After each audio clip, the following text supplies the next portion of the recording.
ਤੁਹਾਡਾ ਦੁਬਾਰਾ ਸਵਾਗਤ ਹੈ ਤਾਂ ਇਹ ਸਿਸਟਮ ਆਫ ਲੀਨੀਅਰ ਇਕੁਏਸ਼ਨਸ ਤੇ ਲੈਕਚਰ ਨੰਬਰ 38 ਹੈ ਅਤੇ ਅਸੀਂ ਇਸ ਗੌਸ ਐਲੀਮੀਨੇਸ਼ਨ ਟੈਕਨੀਕ ਬਾਰੇ ਆਪਣੀ ਚਰਚਾ ਕੰਟੀਨਿਊ ਰੱਖਾਂਗੇ ਜੋ ਪਿਛਲੇ ਲੈਕਚਰ ਵਿੱਚ ਪੇਸ਼ ਕੀਤੀ ਗਈ ਸੀ। ਇਸ ਲਈ ਅੱਜ ਅਸੀਂ ਵਧੇਰੇ ਜਨਰਲ ਸਥਿਤੀ ਤੇ ਜਾਵਾਂਗੇ ਜਿੱਥੇ ਅਸੀਂ ਇਹਨਾਂ ਐਸ਼ਲੋਨ ਫੋਰਮ ਇੱਕ ਬਹੁਤ ਮਹੱਤਵਪੂਰਨ ਰਿਡਿਊਸਡ ਫੋਰਮ ਨੂੰ ਵੇਖਾਂਗੇ ਜਿੱਥੇ ਅਸੀਂ ਸੋਲਿਊਸ਼ਨ ਦੀ ਕੰਸਿਸਟੈਂਸੀ ਜਾਂ ਸਿਸਟਮ ਆਫ ਇਕੁਏਸ਼ਨਸ ਬਾਰੇ ਪਛਾਣ ਕਰ ਸਕਦੇ ਹਾਂ। ਇਸ ਲਈ ਆਓ ਇਸ ਤੇ ਵਾਪਸ ਚੱਲੀਏ ਜੋ ਅਸੀਂ ਪਿਛਲੇ ਲੈਕਚਰ ਵਿੱਚ ਸਰਲ ਉਦਾਹਰਣ ਦੀ ਸਹਾਇਤਾ ਨਾਲ ਕੀਤਾ ਹੈ। ਹੁਣ ਅਸੀਂ ਕੰਸੀਡਰ ਕਰਾਂਗੇ ਸਗੋਂ ਜਨਰਲ ਉਦਾਹਰਣ ਜਿੱਥੇ ਸਾਡੇ ਕੋਲ ਮੈਟ੍ਰਿਕਸ A ਹੈ ਜਿਸ ਵਿੱਚ m ਰੋਜ਼ ਅਤੇ n ਕਾਲਮ ਹਨ ਅਤੇ ਫਿਰ ਸਾਡੇ ਕੋਲ Ax n/1 ਅਤੇ ਰਾਈਟ ਹੈਂਡ ਸਾਈਡ ਇਹ m ਕ੍ਰੋਸ n ਆਰਡਰ ਦਾ ਵੈਕਟਰ ਹੈ। ਇਸ ਲਈ ਐਸ਼ਲੋਨ ਫੋਰਮ ਇਹ ਐਸ਼ਲੋਨ ਫਾਰਮ ਕੀ ਹੈ ਜਿਸ ਨੂੰ ਅਸੀਂ ਪਹਿਲਾਂ ਹੀ ਪਿਛਲੇ ਲੈਕਚਰ ਵਿੱਚ ਪੇਸ਼ ਕਰ ਚੁੱਕੇ ਹਾਂ। ਜਨਰਲ ਵਿੱਚ ਇਹ ਇਸ ਰੂਪ ਵਿੱਚ ਹੋਵੇਗੀ। ਤਾਂ ਇਸ ਬਾਰੇ ਇੱਥੇ ਅਸਲ ਵਿੱਚ ਕੀ ਚਰਚਾ ਕਰੀਏ ਇਹ ਤੱਤ ਇੱਥੇ ਇਸ ਚਿੰਨ੍ਹ ਦੁਆਰਾ ਦਰਸਾਏ ਗਏ ਹਨ। ਇਹ ਪਿਵਟ ਐਲੀਮੈਂਟ ਹਨ ਅਤੇ ਇਹ ਨਾਨ ਜ਼ੀਰੋ ਐਲੀਮੈਂਟ ਹਨ। ਸੋ ਇਸ ਪਿਵਟ ਐਲੀਮੈਂਟ ਦੀ ਉਹ ਪ੍ਰਾਪਰਟੀ ਕੀ ਹੈ। ਇਸ ਲਈ ਇਸ ਨੰਬਰ ਨੂੰ ਅਸੀਂ ਇਸ ਮੈਟ੍ਰਿਕਸ ਵਿੱਚ ਪਿਵਟ ਕਹਾਂਗੇ ਜਦੋਂ ਇਸ ਤੋਂ ਹੇਠਾਂ ਅਤੇ ਖੱਬੇ ਸਭ ਕੁਝ 0 ਹੈ। ਇਹ ਪਹਿਲਾ ਐਲੀਮੈਂਟ ਹੈ। ਇਸ ਲਈ ਅਸੀਂ ਖੱਬੇ ਪਾਸੇ ਇਸ ਬਾਰੇ ਗੱਲ ਨਹੀਂ ਕਰਾਂਗੇ ਉਦਾਹਰਣ ਵਜੋਂ ਇਹ ਇੱਥੇ ਇੱਕ ਇਹ ਪਿਵਟ ਐਲੀਮੈਂਟ ਹੈ ਕਿਉਂਕਿ ਖੱਬੇ ਪਾਸੇ ਸਾਰੇ ਐਲੀਮੈਂਟ 0 ਹਨ ਅਤੇ ਇੱਥੇ ਵੀ ਸਾਰੇ ਐਲੀਮੈਂਟ 0 ਹਨ ਅਤੇ ਇਸ ਸਬ ਮੈਟ੍ਰਿਕਸ ਵਿੱਚ ਹਰ ਚੀਜ਼ 0 ਹੈ। ਇਸ ਲਈ ਇਸ ਨੂੰ ਅਸੀਂ ਪਿਵਟ ਐਲੀਮੈਂਟ ਕਹਿੰਦੇ ਹਾਂ। ਦੁਬਾਰਾ ਇਸ ਰਿਡਿਊਸਡ ਫੋਰਮ ਵਿੱਚ ਇਸ ਐਸ਼ਲੋਨ ਫੋਰਮ ਵਿੱਚ ਜਿਸਨੂੰ ਅਸੀਂ ਇਸ ਮੈਟ੍ਰਿਕਸ ਨੂੰ ਕਹਿੰਦੇ ਹਾਂ ਉਸ ਨੂੰ ਕਿਹਾ ਜਾਵੇਗਾ ਜਾਂ ਇਸ ਐਲੀਮੈਂਟ ਨੂੰ ਪਿਵਟ ਕਿਹਾ ਜਾਵੇਗਾ ਕਿਉਂਕਿ ਇੱਥੇ ਸਭ ਕੁਝ 0 ਹੈ ਇੱਥੇ ਸਭ ਕੁਝ 0 ਹੈ ਅਤੇ ਇਸ ਸਬ ਮੈਟ੍ਰਿਕਸ ਵਿੱਚ ਇੱਥੇ ਸਭ ਕੁਝ 0 ਹੈ। ਇਸੇ ਤਰ੍ਹਾਂ ਇਹ ਇੱਕ ਪਿਵਟ ਹੈ ਜੇ ਇਹ ਇੱਕ ਨਾਨ ਜ਼ੀਰੋ ਐਲੀਮੈਂਟ ਹੈ ਅਤੇ ਇਸ ਲਈ ਇਹ ਸਭ ਕੁਝ 0 ਹੈ ਅਤੇ ਇਸ ਲਈ ਸਭ ਕੁਝ 0 ਹੈ। ਤਾਂ ਇਹ ਉਹ ਹੈ ਜੋ ਕਿ ਪਿਵਟ ਦੀ ਪ੍ਰਾਪਰਟੀ ਹੈ। ਇਹ ਇੱਕ ਨਾਨ ਜ਼ੀਰੋ ਸੰਖਿਆ ਹੈ ਅਤੇ ਇਹਨਾਂ ਦੇ ਹੇਠਾਂ ਸਾਰੇ ਐਲੀਮੈਂਟ 0 ਹਨ ਇਸ ਲਈ ਬਾਕੀ ਸਾਰੇ ਐਲੀਮੈਂਟ 0 ਹਨ ਅਤੇ ਸਾਡੇ ਕੋਲ ਇਹ ਵਿਸ਼ੇਸ਼ ਸਟਰਕਚਰ ਹੈ ਜਿਸ ਮੈਟ੍ਰਿਕਸ ਨੂੰ ਅਸੀਂ ਐਸ਼ਲੋਨ ਫੋਰਮ ਕਹਿੰਦੇ ਹਾਂ। ਸਾਡੇ ਕੋਲ ਇਹ ਪਹਿਲਾ ਕੁਝ ਰੋਜ਼ ਹਨ ਜੋ ਨਾਨ ਜ਼ੀਰੋ ਰੋਜ਼ ਹਨ। ਇਹ ਨਾਨ ਜ਼ੀਰੋ ਰੋਜ਼ ਹਨ ਅਤੇ ਆਖਰੀ ਕੁਝ ਰੋਜ਼ ਜੋ ਅਸੀਂ ਵੇਖਦੇ ਹਾਂ ਉਹ 0 ਦੀਆਂ ਰੋਜ਼ ਹਨ। ਤਾਂ ਇਹ ਇੱਥੇ 0 ਹੈ। ਤਲ ਤੇ ਇਹ ਸਾਰੀਆਂ ਰੋਜ਼ ਅਸੀਂ ਇਹਨਾਂ ਨੂੰ 0 ਦੇ ਨਾਲ ਇੱਥੇ ਰਾਈਟ ਹੈਂਡ ਸਾਈਡ ਇਸ ਚਿੰਨ੍ਹ ਦੇ ਨਾਲ ਦੁਬਾਰਾ ਸੈੱਟ ਕੀਤਾ ਹੈ। ਇਸ ਲਈ ਇਹ ਐਲੀਮੈਂਟ 0 ਹੋ ਸਕਦੇ ਹਨ ਜਾਂ ਉਹ 0 ਨਹੀਂ ਹੋ ਸਕਦੇ। ਇਹ ਉਹ ਚਿੰਨ੍ਹ ਹੈ ਜਿਸ ਦੀ ਵਰਤੋਂ ਅਸੀਂ ਇੱਥੇ ਜਨਰਲ ਇਸ ਐਸ਼ਲੋਨ ਫੋਰਮ ਨੂੰ ਦਰਸਾਉਣ ਲਈ ਕਰ ਰਹੇ ਹਾਂ। ਇੱਥੇ ਸਾਡੇ ਕੋਲ ਇਹ ਪਿਵਟ ਐਲੀਮੈਂਟ ਹਨ ਜੋ ਹਮੇਸ਼ਾ ਨਾਨ ਜ਼ੀਰੋ ਐਲੀਮੈਂਟ ਹੁੰਦੇ ਹਨ। ਅਤੇ ਹੁਣ ਅਸਲ ਵਿੱਚ ਉਹ ਪਛਾਣ ਕੀ ਹੈ। ਇਸ ਲਈ ਇੱਥੇ ਇਹ ਪਿਵਟ ਐਲੀਮੈਂਟ ਹਨ ਅਤੇ ਉਹ ਨਾਨ ਜ਼ੀਰੋ ਹਨ ਅਤੇ ਇੱਥੇ ਇਸ ਚਿੰਨ੍ਹ ਜਾਂ ਇਸ ਸਟਾਰ ਦੇ ਨਾਲ ਇਹ ਦੂਜੇ ਐਲੀਮੈਂਟ ਹਨ ਜੋ ਇਹ 0 ਹੋ ਸਕਦੇ ਹਨ ਅਤੇ ਇਹ 0 ਨਹੀਂ ਹੋ ਸਕਦੇ। ਪਰ ਇਸ ਐਸ਼ਲੋਨ ਫੋਰਮ ਵਿੱਚ ਭਰਨ ਲਈ ਇੱਥੇ ਕੀ ਮਹੱਤਵਪੂਰਨ ਹੈ ਅਸੀਂ ਇਸ ਸਟਰਕਚਰ ਵਿੱਚ ਲਿਆਂਦਾ ਹੈ ਜੋ ਇਸ ਮੈਟ੍ਰਿਕਸ ਕੋਲ ਹੈ। ਇੱਥੇ ਫਿਰ ਇਹ ਸਟੈਪਡ ਸਟਰਕਚਰ ਵਰਗਾ ਹੈ। ਸਾਨੂੰ ਇਸ ਫੋਰਮ ਵਿੱਚ ਰੱਖਣ ਦੇ ਉਦੇਸ਼ ਲਈ ਇਸ ਦੀ ਜ਼ਰੂਰਤ ਹੁੰਦੀ ਹੈ। ਇਸ ਲਈ ਕਿ ਸਾਡੇ ਕੋਲ ਇਹ ਸਟਰਕਚਰ ਦੇ ਤਲ ਤੇ ਇਹ 0 ਹਨ ਜਿਵੇਂ ਕਿ ਇਹ ਸਟੇਅਰ ਲਾਈਕ ਸਟਰਕਚਰ ਹੈ ਅਤੇ ਜੇ ਇੱਥੇ 0 ਰੋਜ਼ ਹਨ ਤਾਂ ਉਹਨਾਂ ਨੂੰ ਇਸ ਮੈਟ੍ਰਿਕਸ ਦੇ ਇਸ ਤਲ ਤੇ ਲਿਜਾਇਆ ਜਾਂਦਾ ਹੈ ਅਤੇ ਫਿਰ ਇਸ ਔਗਮੈਂਟਡ ਪਾਰਟ ਤੋਂ ਜੋ ਕਿ ਇਸ B ਦੇ ਅਨੁਸਾਰੀ ਸੀ ਇੱਥੇ ਇਹ ਤੱਤ 0 ਹੋ ਸਕਦੇ ਹਨ ਅਤੇ 0 ਨਹੀਂ ਹੋ ਸਕਦੇ। ਇਸ ਲਈ ਇੱਕ ਵਾਰ ਜਦੋਂ ਅਸੀਂ ਰਿਡਿਊਸ ਕਰਦੇ ਹਾਂ ਅਤੇ ਅਸੀਂ ਇੱਕ ਉਦਾਹਰਣ ਥੋੜੀ ਜਿਹੀ ਜਨਰਲ ਉਦਾਹਰਣ ਵਿੱਚ ਵੇਖਾਂਗੇ ਕਿ ਇਸ ਐਸ਼ਲੋਨ ਫੋਰਮ ਨੂੰ ਕਿਵੇਂ ਪ੍ਰਾਪਤ ਕਰਨਾ ਹੈ।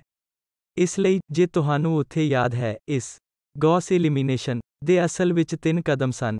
ਪਹਿਲਾ ਇੱਕ ਤੁਹਾਡੇ ਸਿਸਟਮ ਨੂੰ ਔਗਮੈਂਟਡ ਮੈਟ੍ਰਿਕਸ ਵਿੱਚ ਭਰਨਾ ਹੈ ਫਿਰ ਔਗਮੈਂਟਡ ਮੈਟ੍ਰਿਕਸ ਨੂੰ ਬਿਲਕੁਲ ਇਸ ਐਸ਼ਲੋਨ ਫੋਰਮ ਵਿੱਚੋਂ ਘਟਾਉਣਾ ਹੈ ਜਿਸਨੂੰ ਅਸੀਂ ਕਹਿੰਦੇ ਹਾਂ ਅਤੇ ਫਿਰ ਸਾਨੂੰ ਇਹਨਾਂ ਪਿਵਟ ਐਲੀਮੈਂਟਸ ਦੀ ਪਛਾਣ ਕਰਨ ਦੀ ਜ਼ਰੂਰਤ ਹੈ। ਪਿਵਟ ਐਲੀਮੈਂਟ ਇਹਨਾਂ ਮੈਟ੍ਰਿਕਸ ਦੇ ਮਹੱਤਵਪੂਰਨ ਐਲੀਮੈਂਟ ਹਨ ਅਤੇ ਫਿਰ ਅਸੀਂ ਸੋਲਿਊਸ਼ਨ ਬਾਰੇ ਵੀ ਵਰਣਨ ਕਰ ਸਕਦੇ ਹਾਂ। ਭਾਵੇਂ ਸਾਡੇ ਕੋਲ ਕੋਈ ਯੂਨੀਕ ਸੋਲਿਊਸ਼ਨ ਹੋਣ ਜਾ ਰਿਹਾ ਹੈ ਜਾਂ ਸੋਲਿਊਸ਼ਨ ਮੌਜੂਦ ਨਹੀਂ ਹੈ। ਜਾਂ ਇੱਕ ਵਾਰ ਜਦੋਂ ਅਸੀਂ ਇਹਨਾਂ ਪਿਵਟ ਐਲੀਮੈਂਟਸ ਦੀ ਪਛਾਣ ਕਰਦੇ ਹਾਂ ਤਾਂ ਸਾਡੇ ਕੋਲ ਇਸ ਆਧਾਰ ਤੇ ਬੇਅੰਤ ਬਹੁਤ ਸਾਰੇ ਸੋਲਿਊਸ਼ਨ ਹੁੰਦੇ ਹਨ। ਅਸੀਂ ਸਿਸਟਮ ਦਾ ਇਹਨਾਂ ਕੰਸਿਸਟੈਂਸੀ ਦੇ ਰੂਪ ਵਿੱਚ ਵਰਣਨ ਕਰ ਸਕਦੇ ਹਾਂ। ਇਸ ਲਈ ਇਸ ਨੂੰ ਐਸ਼ਲੋਨ ਫਾਰਮ ਵਿੱਚ ਭਰਨਾ, ਜੋ ਕਿ ਸਭ ਤੋਂ ਵੱਧ ਮੇਰਾ ਮਤਲਬ ਹੈ ਕਿ ਇੱਥੇ ਔਖਾ ਕੰਮ ਹੈ, ਇੱਕ ਵਾਰ ਜਦੋਂ ਸਾਡੇ ਕੋਲ ਐਸ਼ਲੋਨ ਫਾਰਮ ਤੋਂ ਸੋਲਿਊਸ਼ਨ ਪ੍ਰਾਪਤ ਕਰਨ ਦਾ ਐਸ਼ਲੋਨ ਫਾਰਮ ਹੁੰਦਾ ਹੈ। ਬੈਕ ਸਬਸਟੀਟਿਊਸ਼ਨ ਰਾਹੀਂ ਸੀ ਜੋ ਅਸੀਂ ਸਰਲ ਉਦਾਹਰਨਾਂ ਵਿੱਚ ਦੇਖਿਆ ਹੈ। ਪਿਛਲੇ ਲੈਕਚਰ ਵਿੱਚ ਅਜਿਹਾ ਸਾਡੇ ਕੋਲ ਇਸ ਤਰ੍ਹਾਂ ਹੈ, ਜਿਸ ਨੂੰ ਪਿਵਟ ਰੋਜ਼ ਕਹਿੰਦੇ ਹਨ, ਤਾਂ ਇੱਥੇ ਅਸੀਂ ਇਹਨਾਂ ਪਿਵਟ ਰੋਜ਼ ਨੂੰ ਉੱਪਰ ਤੱਕ ਲੈ ਗਏ ਹਾਂ। ਅਤੇ ਫਿਰ ਜੇ ਸਾਡੇ ਮੈਟ੍ਰਿਕਸ A ਵਿੱਚ ਕੁਝ ਸਿਫਰ ਹੈ, ਤਾਂ ਅਸੀਂ ਮੈਟ੍ਰਿਕਸ ਦੇ ਇਸ ਤਲ ਤੇ ਲਿਆ ਦਿੱਤਾ ਹੈ। ਇਸ ਲਈ ਇਹ ਪਿਵਟ ਰੋਜ਼ ਹਨ। ਕਿਉਂਕਿ ਇੱਥੇ ਹਰ ਰੋ ਦਾ ਇੱਕ ਪਿਵਟ ਹੁੰਦਾ ਹੈ, ਹੁਣ ਹਰੇਕ ਰੋਜ਼ ਦਾ ਇੱਕ ਪਿਵਟ ਹੁੰਦਾ ਹੈ। ਇਹ ਪਿਵਟਲ ਰੋਜ਼ ਪਿਵਟ ਰੋਜ਼ ਹੁੰਦੀਆਂ ਹਨ ਅਤੇ ਬਾਕੀ ਬਚੀਆਂ ਇੱਥੇ ਇਹਨਾਂ ਨੂੰ ਸਿਫਰ ਰੋਜ਼ ਕਹਿੰਦੇ ਹਨ। ਇਸ ਲਈ ਜੇ ਇਹ ਨੰਬਰ ਵਿੱਚ R ਹਨ, ਜੋ ਆਮ ਤੌਰ ਤੇ ਉਹ ਨੋਟੇਸ਼ਨ ਹੈ ਜੋ ਅਸੀਂ ਪਿਵਟ ਰੋਜ਼ ਲਈ ਵਰਤਦੇ ਹਾਂ, ਤਾਂ ਜੇ ਇਹ R ਰੋਜ਼ ਹਨ ਅਤੇ ਸਾਡੇ ਕੋਲ ਕੁੱਲ M ਰੋਜ਼ ਹਨ ਤਾਂ ਸੁਭਾਵਿਕ ਤੌਰ ਤੇ ਸਿਫਰ ਰੋਜ਼ M-R ਹੋਣਗੀਆਂ। ਇਹ ਉਹ ਸਟਰਕਚਰ ਹੈ ਜਿਸ ਦੀ ਅਸੀਂ ਵਰਤੋਂ ਕਰਾਂਗੇ। ਤਾਂ ਇਹ ਹੋਣ ਨਾਲ ਮੈਨੂੰ ਇੱਥੇ ਸਿਰਫ ਇੱਕ ਪਰਿਭਾਸ਼ਾ ਪੇਸ਼ ਕਰਨ ਦਿਓ, ਹਾਲਾਂਕਿ ਦੁਬਾਰਾ ਤੁਸੀਂ ਇਸ ਰੈਂਕ ਬਾਰੇ ਵਧੇਰੇ ਗੱਲ ਕਰੋਗੇ ਕਿਉਂਕਿ ਰੈਂਕ ਲਈ ਇਹ ਇੱਕੋ ਇੱਕ ਪਰਿਭਾਸ਼ਾ ਨਹੀਂ ਹੈ। ਇਸ ਰੈਂਕ ਲਈ ਹੋਰ ਵੀ ਬਹੁਤ ਸਾਰੀਆਂ ਪਰਿਭਾਸ਼ਾਵਾਂ ਹਨ, ਪਰ ਇਹ ਉਹਨਾਂ ਵਿੱਚੋਂ ਇੱਕ ਹੈ ਕਿ ਮੈਟ੍ਰਿਕਸ ਦੇ ਇਸ ਰੈਂਕ ਨੂੰ ਪਿਵਟਸ ਦੀ ਸੰਖਿਆ ਵਜੋਂ ਪਰਿਭਾਸ਼ਿਤ ਕੀਤਾ ਜਾਂਦਾ ਹੈ। ਕਿਉਂਕਿ ਬਾਅਦ ਵਿੱਚ ਅਸੀਂ ਵਿਕਲਪਿਕ ਪਰਿਭਾਸ਼ਾ ਵਿੱਚ ਵੇਖਾਂਗੇ ਜੋ ਦੁਬਾਰਾ ਇਸ ਵੱਲ ਲੈ ਜਾਵੇਗੀ ਕਿ ਰੈਂਕ A ਬਿਲਕੁਲ ਇਸ ਪਿਵਟ ਸੰਖਿਆ ਦੇ ਇਕੁਅਲ ਹੈ, ਅਤੇ ਇਹੀ ਕਾਰਨ ਹੈ ਕਿ ਇਹ ਪਿਵਟ ਸੰਖਿਆ ਜਾਂ ਇਸ ਪਿਵਟ ਦੀ ਪਛਾਣ ਪਿਵਟ ਐਲੀਮੈਂਟਸ ਬਹੁਤ ਮਹੱਤਵਪੂਰਨ ਹਨ। ਇਸ ਲਈ ਇੱਥੇ ਮੈਟ੍ਰਿਕਸ ਦੇ ਰੈਂਕ ਨੂੰ ਮੈਟ੍ਰਿਕਸ ਦੇ ਇੱਕ ਹੋਰ ਬਹੁਤ ਮਹੱਤਵਪੂਰਨ ਸੰਕਲਪ ਨੂੰ ਇਸ ਨੰਬਰ R ਵਜੋਂ ਪਰਿਭਾਸ਼ਿਤ ਕੀਤਾ ਗਿਆ ਹੈ, ਜੋ ਕਿ ਪਿਵਟ ਦੀ ਸੰਖਿਆ ਹੈ। ਇਸ ਲਈ ਇਸ ਪਰਿਭਾਸ਼ਾ ਦੇ ਨਾਲ ਅਸੀਂ ਅੱਗੇ ਵਧਦੇ ਹਾਂ ਅਤੇ ਬਾਅਦ ਵਿੱਚ ਅਸੀਂ ਇਸ ਰੈਂਕ ਬਾਰੇ ਵਧੇਰੇ ਗੱਲ ਕਰਾਂਗੇ। ਇਸ ਲਈ ਜੇ ਅਸੀਂ ਕਹਿੰਦੇ ਹਾਂ ਕਿ ਰੈਂਕ A ਸਾਡੇ ਇਸ ਔਗਮੈਂਟਡ ਮੈਟ੍ਰਿਕਸ ਵਿੱਚ ਪਿਵਟ ਸੰਖਿਆ R ਦੇ ਇਕੁਅਲ ਹੈ, ਫਿਰ ਅਸੀਂ ਇਸ ਔਗਮੈਂਟਡ ਮੈਟ੍ਰਿਕਸ ਤੋਂ ਕੀ ਦੇਖ ਸਕਦੇ ਹਾਂ। ਇਸ ਲਈ ਅਸੀਂ ਇਸ ਦੀ ਪਛਾਣ ਕਰ ਸਕਦੇ ਹਾਂ ਬਹੁਤ ਸਾਰੀਆਂ ਚੀਜ਼ਾਂ ਜੋ ਇੱਥੇ ਹਨ। ਇੱਕ ਉਹ ਇਹ ਹਨ ਕਿ ਜੇ ਇਹ ਐਲੀਮੈਂਟ ਇੱਥੇ ਹਨ, ਹਾਂ ਜੇ ਇਹ ਐਲੀਮੈਂਟ ਇੱਥੇ ਹਨ ਇਸ ਸਿਫਰ ਰੋਜ਼ ਵਿੱਚ, ਜੇ ਉਹ ਸਿਫਰ ਦੇ ਇਕੁਅਲ ਨਹੀਂ ਹਨ, ਜੇ ਉਹ ਸਿਫਰ ਦੇ ਬਰਾਬਰ ਨਹੀਂ ਹਨ ਤਾਂ ਸਮੀਕਰਨ ਅਸੰਗਤ ਹੋ ਜਾਂਦੇ ਹਨ। ਅਤੇ ਕਿਉਂ ਅਸੰਗਤ ਹੋ ਜਾਂਦੇ ਹਨ? ਕਿਉਂਕਿ ਸਾਡੇ ਕੋਲ ਸਥਿਤੀ ਹੈ ਕਿ ਸਿਫਰ ਕਿਸੇ ਨਾਨ ਜ਼ੀਰੋ ਦੇ ਇਕੁਅਲ ਹੈ, ਜਿਸ ਬਾਰੇ ਅਸੀਂ ਪਿਛਲੇ ਲੈਕਚਰ ਵਿੱਚ ਪਹਿਲਾਂ ਹੀ ਵਿਚਾਰ ਵਟਾਂਦਰਾ ਕਰ ਚੁੱਕੇ ਹਾਂ। ਤਾਂ ਜੇ ਸਾਡੀ ਐਸ਼ਲੋਨ ਫਾਰਮ ਵਿੱਚ ਸਾਨੂੰ ਇਹ ਨਾਨ ਜ਼ੀਰੋ ਨੰਬਰ ਵਜੋਂ ਮਿਲੇ ਹਨ, ਤਾਂ ਸਿਸਟਮ ਅਸੰਗਤ ਹੈ ਅਤੇ ਇਸ ਦਾ ਅਰਥ ਹੈ ਕਿ ਇਸ ਸਿਸਟਮ ਦਾ ਕੋਈ ਸੋਲਿਊਸ਼ਨ ਨਹੀਂ ਹੈ। ਇਸ ਲਈ ਇਹ ਪਹਿਲੀ ਪਛਾਣ ਹੈ ਜੋ ਅਸੀਂ ਇਸ ਐਸ਼ਲੋਨ ਫਾਰਮ ਤੋਂ ਪ੍ਰਾਪਤ ਕਰਨ ਜਾ ਰਹੇ ਹਾਂ। ਜਾਂ ਰੈਂਕ ਦੀਆਂ ਟਰਮਜ਼ ਵਿੱਚ ਅਸੀਂ ਹੁਣ ਪਰਿਭਾਸ਼ਿਤ ਕਰ ਸਕਦੇ ਹਾਂ, ਕਿਉਂਕਿ ਅਸੀਂ ਇਸ ਨੰਬਰ R ਦੁਆਰਾ ਮੈਟ੍ਰਿਕਸ ਦੇ ਰੈਂਕ ਨੂੰ ਪਹਿਲਾਂ ਹੀ ਪਰਿਭਾਸ਼ਿਤ ਕਰ ਚੁੱਕੇ ਹਾਂ। ਇਸ ਲਈ R ਟਰਮਜ਼ ਵਿੱਚ ਅਸੀਂ ਹਮੇਸ਼ਾ ਕਿਸ ਬਾਰੇ ਗੱਲ ਕਰਾਂਗੇ? ਹੁਣ ਇਹ ਮੈਟ੍ਰਿਕਸ A ਦੇ ਅਨੁਸਾਰੀ ਹੈ ਜੋ ਇਸ ਔਗਮੈਂਟਡ ਮੈਟ੍ਰਿਕਸ ਦਾ ਪਹਿਲਾ ਹਿੱਸਾ ਹੈ, ਅਤੇ ਦੂਜਾ ਇੱਕ ਇੱਥੇ ਇਹ ਕਾਲਮ B ਸੀ, ਅਤੇ ਸਾਰਾ ਮੈਟ੍ਰਿਕਸ ਜਿਸਨੂੰ ਅਸੀਂ ਇਸ A B ਨੂੰ ਕਹਿ ਰਹੇ ਹਾਂ। ਇਸ ਲਈ ਇਹ ਔਗਮੈਂਟਡ ਮੈਟ੍ਰਿਕਸ, ਇਸ ਲਈ ਇੱਥੇ ਪੁਆਇੰਟ ਹੁਣ ਰੈਂਕ ਹੈ। ਇਸ ਸਥਿਤੀ ਵਿੱਚ A ਦਾ ਰੈਂਕ ਕੀ ਹੈ? A ਦਾ ਰੈਂਕ ਇਸ ਮੈਟ੍ਰਿਕਸ ਤੋਂ ਹੋਵੇਗਾ ਕਿ ਇੱਥੇ ਕਿੰਨੇ ਪਿਵਟ ਹਨ। ਇੱਥੇ R ਪਿਵਟ ਹਨ, ਇਸ ਲਈ A ਦਾ ਰੈਂਕ R ਹੋਵੇਗਾ। ਪਰ ਜੇ ਇਹ ਨਾਨ ਜ਼ੀਰੋ ਤੱਤ ਹਨ, ਜੇ ਇਹ ਨਾਨ ਜ਼ੀਰੋ ਤੱਤ ਹਨ, ਤਾਂ ਇੱਥੇ ਇੱਕ ਪਿਵਟ ਵੀ ਹੋਵੇਗਾ। ਇਸ ਲਈ ਅਸੀਂ ਇਹਨਾਂ ਸਾਰਿਆਂ ਨੂੰ ਸਿਫਰ ਬਣਾਉਣ ਲਈ ਇਸ ਨੂੰ ਹੋਰ ਰਿਡਿਊਸ ਕਰ ਸਕਦੇ ਹਾਂ, ਅਤੇ ਇੱਥੇ ਘੱਟੋ ਘੱਟ ਕਿਸੇ ਇਕੁਏਸ਼ਨ ਵਿੱਚ ਇੱਕ ਨਾਨ ਜ਼ੀਰੋ ਨੰਬਰ ਹੋਵੇਗਾ। ਸਿਸਟਮ ਅਸੰਗਤ ਹੈ, ਜੋ ਸਪਸ਼ਟ ਹੈ ਜਦੋਂ ਵੀ ਸਾਡੇ ਕੋਲ ਇੱਕ ਉਹਨਾਂ ਵਿੱਚੋਂ ਇੱਕ ਨਾਨ ਜ਼ੀਰੋ ਨੰਬਰ ਹੁੰਦਾ ਹੈ ਜੋ ਇਸ ਸਿਫਰ ਰੋਜ਼ ਦੇ ਅਨੁਸਾਰੀ ਹੁੰਦਾ ਹੈ। ਫਿਰ ਸਿਸਟਮ ਅਸੰਗਤ ਹੈ ਪਰ ਰੈਂਕ ਦੀਆਂ ਟਰਮਜ਼ ਵਿੱਚ, ਜਿਸਨੂੰ ਅਸੀਂ ਕਹਿ ਸਕਦੇ ਹਾਂ ਕਿ ਇੱਕ ਮੈਟ੍ਰਿਕਸ ਦਾ ਰੈਂਕ ਹੈ, ਜੋ ਇੱਥੇ ਇਹ ਇੱਕ ਮੈਟ੍ਰਿਕਸ ਦਾ ਰੈਂਕ ਹੈ। ਇਹ ਇੱਕ AR ਪਿਵਟ ਐਲੀਮੈਂਟਸ ਦੀ ਸੰਖਿਆ ਹੈ, ਅਤੇ ਸਾਰੇ ਇਸ ਔਗਮੈਂਟਡ ਮੈਟ੍ਰਿਕਸ ਦੇ ਰੈਂਕ ਦੇ ਬਰਾਬਰ ਨਹੀਂ ਹੈ। ਕਿਉਂਕਿ ਇਸ ਸਥਿਤੀ ਵਿੱਚ ਕੀ ਹੋਵੇਗਾ ਕਿ ਜਦੋਂ ਇਹ ਨਾਨ ਜ਼ੀਰੋ ਨੰਬਰ ਹੋਣਗੇ, ਤਾਂ ਇਸ ਪੂਰੇ ਮੈਟ੍ਰਿਕਸ ਦਾ ਇਹ ਰੈਂਕ। ਇਸ ਦਾ ਮਤਲਬ ਹੈ ਕਿ ਪੂਰੇ ਮੈਟ੍ਰਿਕਸ ਵਿੱਚ ਪਿਵਟ ਦੀ ਸੰਖਿਆ i ਦੇ ਇਕੁਅਲ a ਦੇ ਰੈਂਕ ਤੋਂ ਵੱਧ ਹੋਵੇਗੀ। ਅਤੇ ਉਸ ਸਥਿਤੀ ਵਿੱਚ ਸਾਡੇ ਕੋਲ ਇਨਕਨਸਿਸਟੈਂਸੀ ਹੈ। ਇਸ ਲਈ, ਜੇ ਇਹਨਾਂ ਦੋਵਾਂ ਮੈਟ੍ਰਿਸਿਸ ਦਾ ਰੈਂਕ A ਦਾ ਰੈਂਕ ਅਤੇ ਇਸ ਔਗਮੈਂਟਡ ਮੈਟ੍ਰਿਕਸ ਦਾ ਰੈਂਕ ਵੱਖਰਾ ਹੈ ਤਾਂ ਸਾਡੇ ਕੋਲ ਸਿਸਟਮ ਦੀ ਇਨਕਨਸਿਸਟੈਂਸੀ ਹੈ। ਅਤੇ ਇਹ ਠੀਕ ਉਦੋਂ ਹੋਵੇਗਾ ਜਦੋਂ ਸਾਡੇ ਕੋਲ ਇਹ ਸਿਫਰ ਰੋਜ਼ ਦੇ ਅਨੁਸਾਰੀ ਹਨ। ਸਾਡੇ ਕੋਲ ਕੁਝ ਨਾਨ-ਜ਼ੀਰੋ ਹੈ ਤਾਂ ਇੱਥੇ ਇੱਕ ਪਿਵਟ ਐਲੀਮੈਂਟ ਹੋਵੇਗਾ ਇਸ ਕਾਲਮ ਵਿੱਚ ਅਤੇ ਨਾਲ ਹੀ ਆਖਰੀ ਕਾਲਮ ਵਿੱਚ, ਜਾਂ ਦੂਜੇ ਸ਼ਬਦਾਂ ਵਿੱਚ ਅਸੀਂ ਕਹਿੰਦੇ ਹਾਂ ਕਿ ਸਾਡੇ ਕੋਲ ਆਖਰੀ ਕਾਲਮ ਵਿੱਚ ਪਿਵਟ ਹੈ ਅਤੇ ਇਹ ਠੀਕ ਇਸ ਇਨਕਨਸਿਸਟੈਂਸੀ ਦੀ ਸਥਿਤੀ ਹੈ। ਇਸ ਲਈ ਕਈ ਤਰੀਕਿਆਂ ਨਾਲ ਅਸੀਂ ਕਰ ਸਕਦੇ ਹਾਂ। ਇਸ ਬਾਰੇ ਚਰਚਾ ਕਰੋ ਤਾਂ ਜੋ ਪਹਿਲਾਂ ਹੀ ਇੱਥੇ ਇੱਕ ਸੀ ਕਿਉਂਕਿ ਇਹ ਸਿਫਰ ਦੇ ਬਰਾਬਰ ਨਹੀਂ ਹੈ, ਇਸ ਲਈ ਇਨਕਨਸਿਸਟੈਂਟ, ਜਾਂ ਅਸੀਂ ਇਸ ਨੂੰ ਸੱਜੇ ਪਾਸਿਓਂ ਕਹਿੰਦੇ ਹਾਂ। ਕਾਲਮ ਵਿੱਚ ਇੱਕ ਪਿਵਟ ਐਲੀਮੈਂਟ ਹੁੰਦਾ ਹੈ ਅਤੇ ਇਹ ਠੀਕ ਉਦੋਂ ਹੋਵੇਗਾ ਜਦੋਂ ਸਾਡੇ ਕੋਲ ਇਹ ਇੱਥੇ ਨਾਨ-ਜ਼ੀਰੋ ਹੋਵੇ ਜਾਂ ਇਹਨਾਂ ਵਿੱਚੋਂ ਕਿਸੇ ਇੱਕ ਨੰਬਰ ਵਿੱਚ ਨਾਨ-ਜ਼ੀਰੋ ਪਿਆ ਹੋਵੇ। ਇਸ ਲਈ, ਸਾਡੇ ਕੋਲ ਜਾਂ ਤਾਂ ਸੱਜੇ ਪਾਸੇ ਦੇ ਪਿਵਟ ਦੇ ਸੱਜੇ ਪਾਸੇ ਦੇ ਕਾਲਮ ਵਿੱਚ ਇੱਕ ਪਿਵਟ ਹੈ, ਜਾਂ ਅਸੀਂ ਰੈਂਕ A ਨੂੰ ਔਗਮੈਂਟਡ ਮੈਟ੍ਰਿਕਸ ਦੇ ਰੈਂਕ ਦੇ ਨਾਲ ਬਰਾਬਰ ਕਹਿੰਦੇ ਹਾਂ, ਜਾਂ ਅਸੀਂ ਇਸ ਨੂੰ ਦੇਖ ਕੇ ਸਿਰਫ ਇਹ ਕਹਿੰਦੇ ਹਾਂ ਕਿ ਜੇ ਇਹ ਨਾਨ-ਜ਼ੀਰੋ ਹੈ ਤਾਂ ਸਾਡੇ ਕੋਲ ਕੋਈ ਸਲਿਊਸ਼ਨ ਨਾ ਹੋਣ ਦੀ ਸਥਿਤੀ ਹੈ। ਇਸ ਲਈ ਸਪਸ਼ਟ ਹੈ, ਹੁਣ ਅੱਗੇ ਕਰਨ ਦੀ ਅਗਲੀ ਸੰਭਾਵਨਾ ਉਦੋਂ ਹੋਵੇਗੀ ਜਦੋਂ ਇਹ ਸਿਫਰ ਹੈ। ਇਸ ਲਈ, ਜੇ ਇਹ ਐਲੀਮੈਂਟ ਇੱਥੇ ਸਿਫਰ ਹਨ ਤਾਂ ਸਾਡੇ ਕੋਲ ਸਿਸਟਮ ਕੰਸਿਸਟੈਂਟ ਹੈ, ਕਿਉਂਕਿ ਸਿਫਰ ਦੀ ਤਰ੍ਹਾਂ ਕੁਝ ਵੀ ਨਾਨ-ਜ਼ੀਰੋ ਦੇ ਬਰਾਬਰ ਨਹੀਂ ਹੈ ਉਸ ਸਥਿਤੀ ਵਿੱਚ। ਇਸ ਲਈ, ਜੇ ਇਹ ਸਿਫਰ ਹਨ ਤਾਂ ਸਾਡੇ ਕੋਲ ਦੋ ਸੰਭਾਵਨਾਵਾਂ ਹਨ। ਅਤੇ ਹਾਂ, ਇੱਕ ਹੋਰ ਪੁਆਇੰਟ ਧਿਆਨ ਵਿੱਚ ਰੱਖਣਾ ਚਾਹੀਦਾ ਹੈ ਕਿਉਂਕਿ ਇਹ x ਸਿਫਰ ਦੇ ਬਰਾਬਰ ਹਮੇਸ਼ਾ ਕੰਸਿਸਟੈਂਟ ਹੁੰਦਾ ਹੈ ਸੰਮਿਲਨ ਜੋ ਕਿ ਇੱਥੋਂ ਆ ਰਿਹਾ ਹੈ। ਕਿਉਂਕਿ ਜਦੋਂ ਸਾਡੇ ਕੋਲ a b ਸਿਫਰ ਹੁੰਦਾ ਹੈ ਤਾਂ ਇਸ ਕਾਲਮ ਦੇ ਸੱਜੇ ਸਭ ਕੁਝ ਸਿਫਰ ਹੁੰਦਾ ਹੈ। ਇਸ ਲਈ, ਸੁਭਾਵਿਕ ਤੌਰ ਤੇ ਇਹ ਸੰਖਿਆ ਸਿਫਰ ਹੋਵੇਗੀ, ਹਰ ਚੀਜ਼ ਸਿਫਰ ਹੈ ਅਤੇ ਅਸੀਂ ਸ਼ੁਰੂ ਤੋਂ ਸਿਰਫ ਰੋ ਤੇ ਆਪਰੇਸ਼ਨ ਲਗਾ ਰਹੇ ਹਾਂ, ਇਸ ਲਈ ਕੁਝ ਵੀ ਨਹੀਂ ਬਦਲੇਗਾ, ਨਿਸ਼ਚਿਤ ਤੌਰ ਤੇ ਸਿਫਰ ਹੋਵੇਗਾ ਜਦੋਂ ਸਾਡੇ ਕੋਲ ਇਹ x ਸਿਫਰ ਦੇ ਬਰਾਬਰ ਹੈ।